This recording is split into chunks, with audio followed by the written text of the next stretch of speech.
Alors, les agrégats de la production. Alors, nous allons explorer les trois façons principales de calculer le produit intérieur brut. Ça va?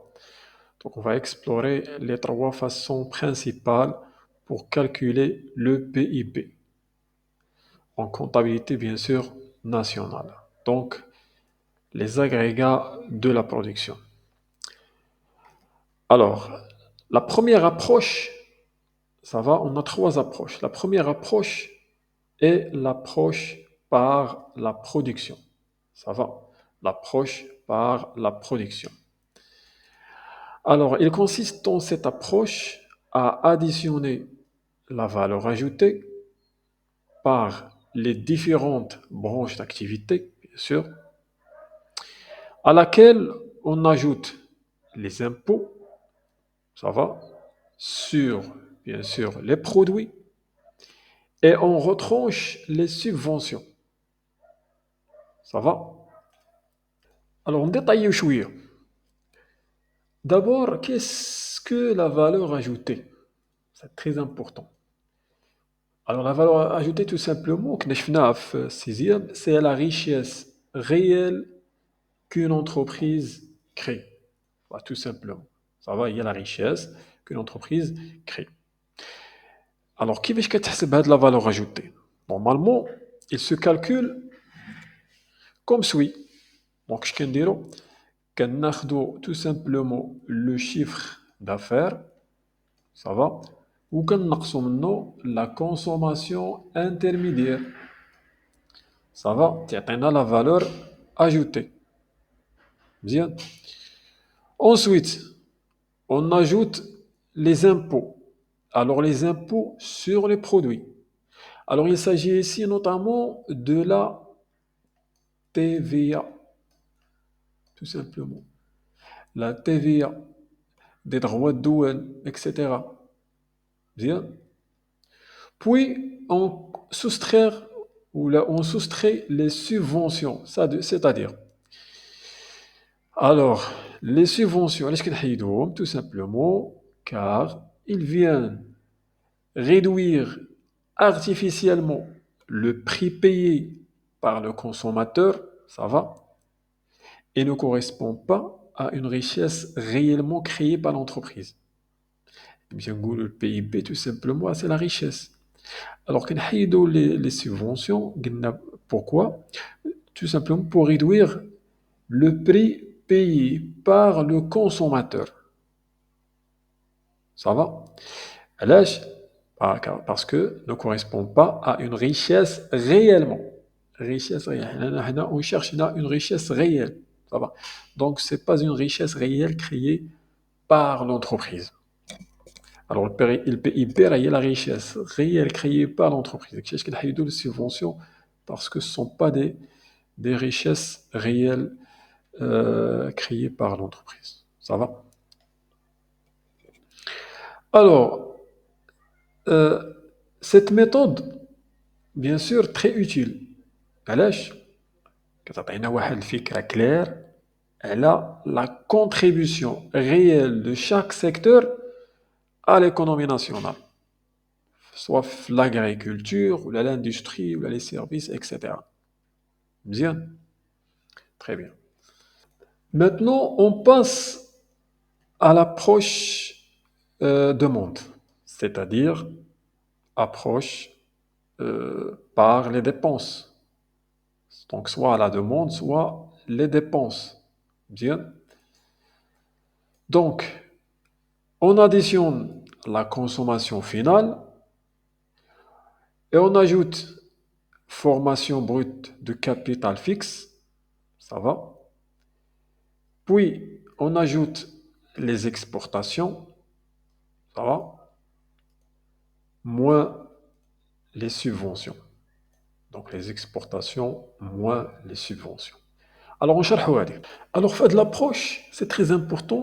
Pourquoi? Parce que faire de l'approche, euh, euh, on considère que toute la production, attention, toute la production réalisée dans une économie. Payer, c'est-à-dire payer, et finalement acheter. Ça va, enfin de l'approche. On considère que toute la production qui est réalisée dans une économie finalement achetée par un agent économique, soit les ménages ou les entreprises ou l'État ça va, ou là à l'étranger. Alors on s'intéresse donc fait à l'ensemble des dépenses finales, ça va, extraordinaire. On s'intéresse à l'ensemble des dépenses finales effectuées pour consommer ou investir dans un pays durant une année. Alors, formule de base, bien sûr, c'est la consommation finale plus formation brute capital fixe plus les exportations moins les importations. Alors, c'est quoi la consommation finale? La consommation finale, c'est la dépense des ménages et des administrations pour acheter des biens et services. Attention, à usage direct, à l'alimentation, transport, la santé, éducation.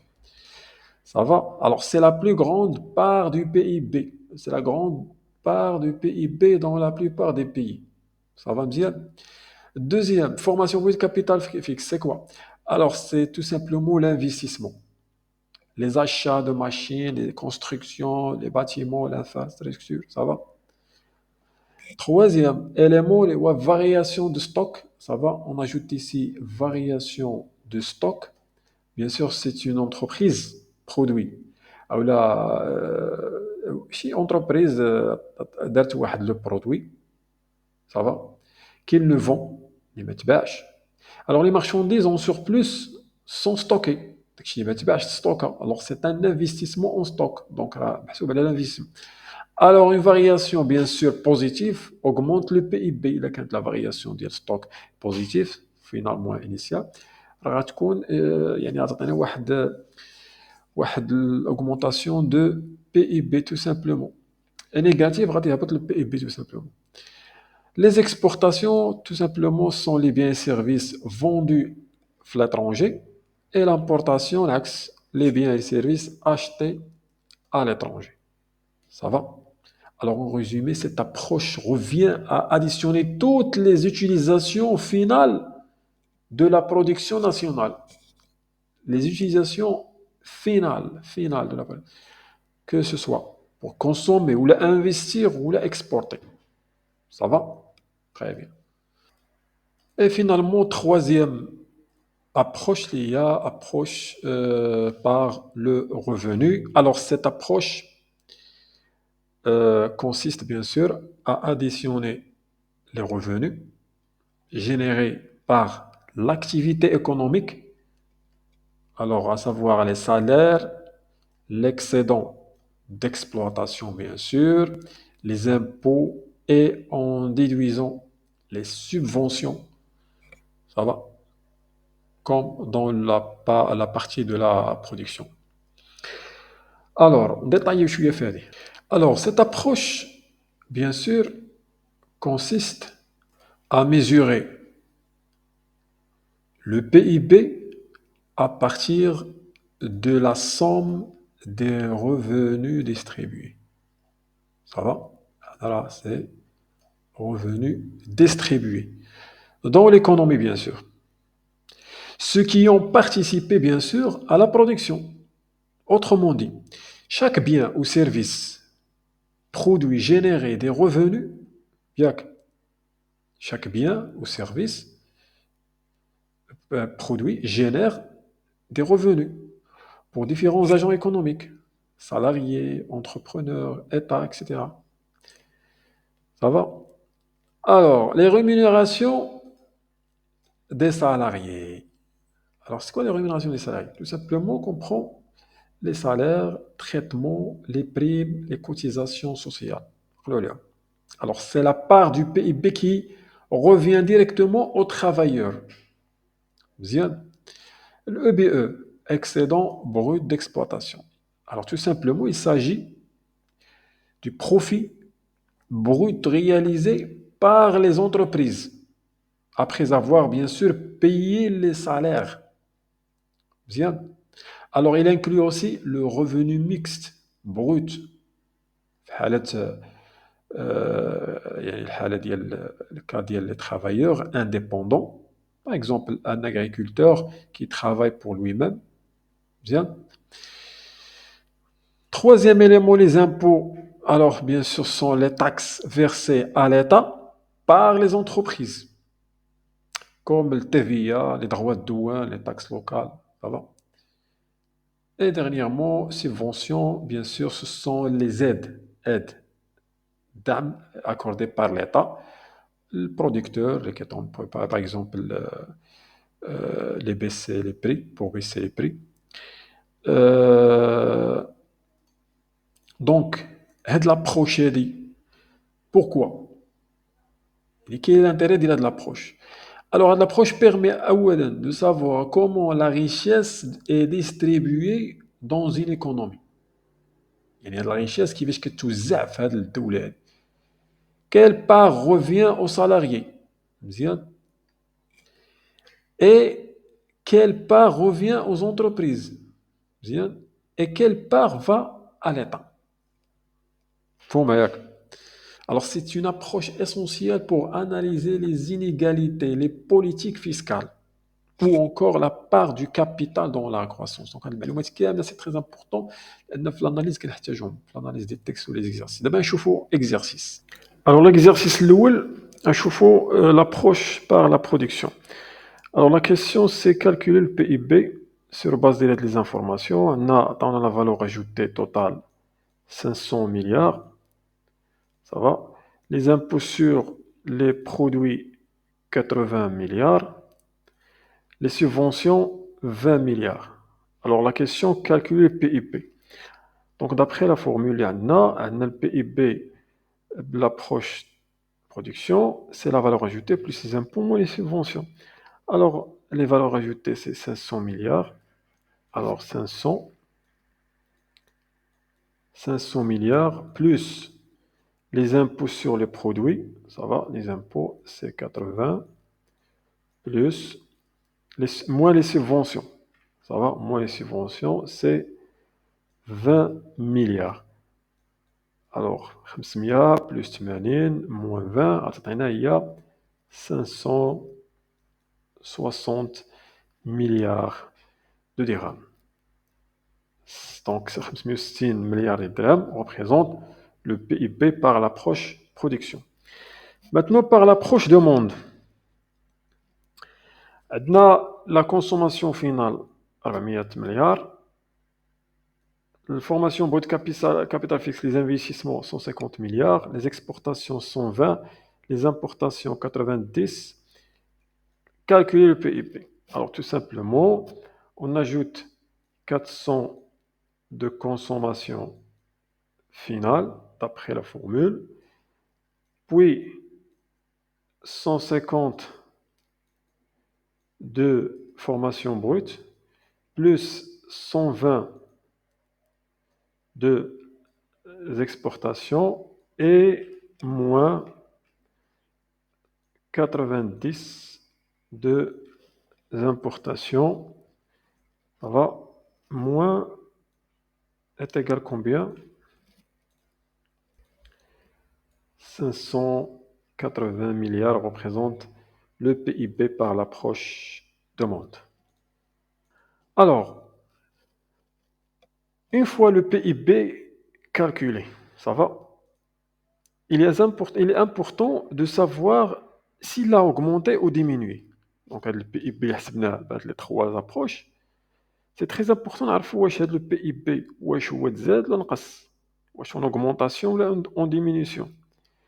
Bien sûr, d'une année à l'autre. Alors, la partie de l'évolution du PIB qu'on appelle la croissance économique. Ça va? Alors, le taux de croissance qui nous juge taux de croissance en valeur et taux de croissance en volume. Alors, le taux de croissance en valeur, ou bien nominal, ça va? En valeur ou bien nominal. Alors, ce taux, bien sûr, mesure l'évolution du PIB en monnaie courante, c'est-à-dire sans corriger les effets de l'inflation. Voilà, c'est très important. Autrement dit, on compare directement les montants du PIB d'une année à l'autre. Alors, on a l'année 1 مع l'année 0. Ça va? PIB ديال l'année 1 مع l'année اللي قبل. ولا le résultat كنضربوها في 100. Très bien. Deuxième partie, où il y a le taux de croissance en volume, ou bien réel. Ça va? هذا nominal ou هذا réel. Alors, ce taux, bien sûr, corrige l'effet de l'inflation. C'est très important. باش تفرقوا بيناتهم. Le taux réel ou bien taux en volume corrige l'effet de l'inflation pour ne mesurer que la croissance réelle, c'est-à-dire en quantité de biens et services produits, bien sûr. Alors, il se calcule à l'aide d'un indice de prix, ça va, indice de prix en valeur, souvent appelé déflateur de PIB, le déflateur de PIB. Alors ce taux, en volume, permet donc de savoir si l'économie produit vraiment plus ou s'il n'en fait que vendre plus cher. Ça va? Alors par exemple, on a un exemple. Alors si le PIB par exemple en 2023, ça va, en 2023 était par exemple 1 milliard. Ça va, 1 milliard de dirhams. Et qu'il est passé à, par exemple, 100 ou les 1100 milliards en 2024. C'est bon? En 2024. Alors, la croissance en valeur, c'est-à-dire nominale. En valeur, c'est tout simplement le taux de croissance, tout simplement, c'est 100 ou les 1100 moins 1000 divisé par l'année précédente, les 1000, fois 100. Ça va? Alors le résultat, c'est 10%. Mais attention, une partie de cette augmentation peut être due à la hausse des prix, donc l'inflation, et non à une augmentation réelle de la production. Très bien. Donc après avoir mesuré la production, ça va, et les dépenses, ça va, la comptabilité nationale s'intéresse aussi à la richesse effectivement disponible pour un pays. C'est ici qu'intervient l'agrégat appelé agrégat revenu national brut disponible. Revenu national brut disponible. Alors, c'est quoi RNBD? RNBD, tout simplement, représente l'ensemble des revenus à la disposition d'un pays pour consommer, investir ou épargner. Ça va? إذا هو مجموع داك لو ريفوني اللي عند الدولة في لا ديسبوزيسيون ديالهم باش تكونسومي وتستثمر أولا دير ليبارن. Ça va? La formule, c'est très simple. Alors, le PIB, c'est le PIB plus le revenu reçu de l'extérieur, moins versé à l'extérieur, qui atteint le RNBD. Alors, le PIB, déjà, c'est la richesse. Ça va? C'est la richesse créée sur le territoire national, bien sûr, territoire marocain. Le revenu reçu, bien sûr, moi, sont les sommes que les résidents marocains perçoivent de l'extérieur. Ça va? Et le revenu versé sont les paiements effectués par les résidents marocains à des non-résidents. Par exemple, les bénéfices rapatriés par des entreprises étrangères, ou les intérêts sur cet extérieur, ça va, ou les salaires de travailleurs étrangers. Bien. Alors, le RNBD donc corrige le PIB, قالوا لها, en tenant compte des flux internationaux de revenus. هاد les parties نشوفوهم من بعد. مزيان. Alors, le RNBD donc هو واحد la vision plus précise du pouvoir de consommation réel d'un pays, tout simplement. Par exemple, un pays a واحد le PIB de 1000 dirhams, par exemple. Elle reçoit 80 milliards de dirhams de l'étranger, ça va, et il verse 50 milliards. مزيان. Alors RNB دي شحال؟ هو 1000 plus 80 moins 50. عطاني شحال؟ 1030 milliards de dirhams, c'est le RNB. Donc, 1030 milliards, c'est à disposition cette année de, par exemple, du Maroc. Alors, la partie demande. La partie demande, en comptabilité nationale, on distingue plusieurs formes de demande. Bien sûr, selon les agents qui achètent et selon les flux économiques concernés, bien sûr. Alors, ces trois agrégats nous aident à mieux comprendre qui consomme, qui investit et devient les ressources mobilisées dans une économie. Commençons par DI. DI, c'est la demande intérieure, tout simplement. Demande intérieure, كيفاش كنحسبوها؟ كناخدو la consommation finale ديال les ménages, l'État, نزيدو عليها les investissements, ça va, ونزيدو عليها la variation de stock, la production non vendue, ça va? Très bien. Alors la demande intérieure mesure tout ce qui est demandé à l'intérieur du pays, bien sûr par les résidents, que ce soit pour consommer ou bien investir. Ça va? Alors on reflète donc l'effort de consommation et de l'investissement national. DN. DN, tout simplement, c'est la demande nationale. كيفاش كنحسبوها؟ تنزيدو la demande, bien sûr, intérieure, plus revenu extérieur net. C'est-à-dire, le revenu extérieur net, donc les dépenses, la demande, les déjà حسبناها, demande intérieure, ça va, plus revenu extérieur net, c'est-à-dire net. Net, c'est-à-dire la différence entre le revenu reçu et le revenu versé. Ça va?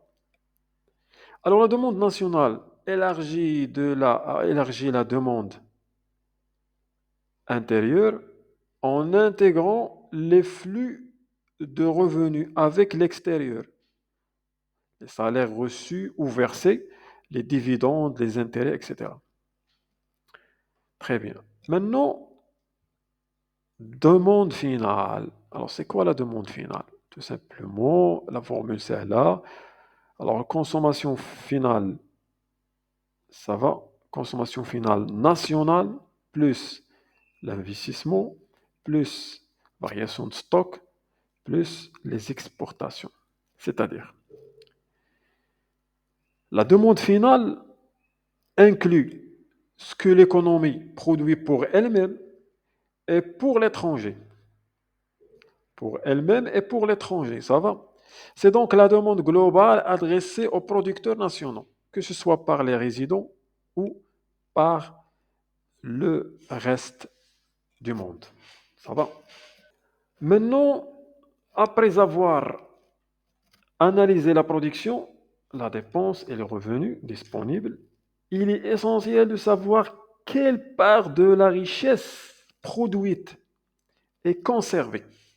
هذيك لا ريشيس ديال البي اي بي، شنو هي لا بارتي اللي مشينا درنا اللي كونسيرفيناها، يعني اللي خبيناها ايبارنيناها.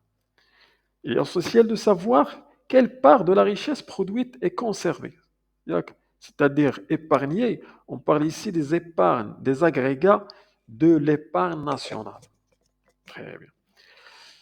Alors, formule, c'est très simple, c'est l'épargne nationale brute, c'est revenu national brut disponible, RNBD, moins la consommation finale nationale.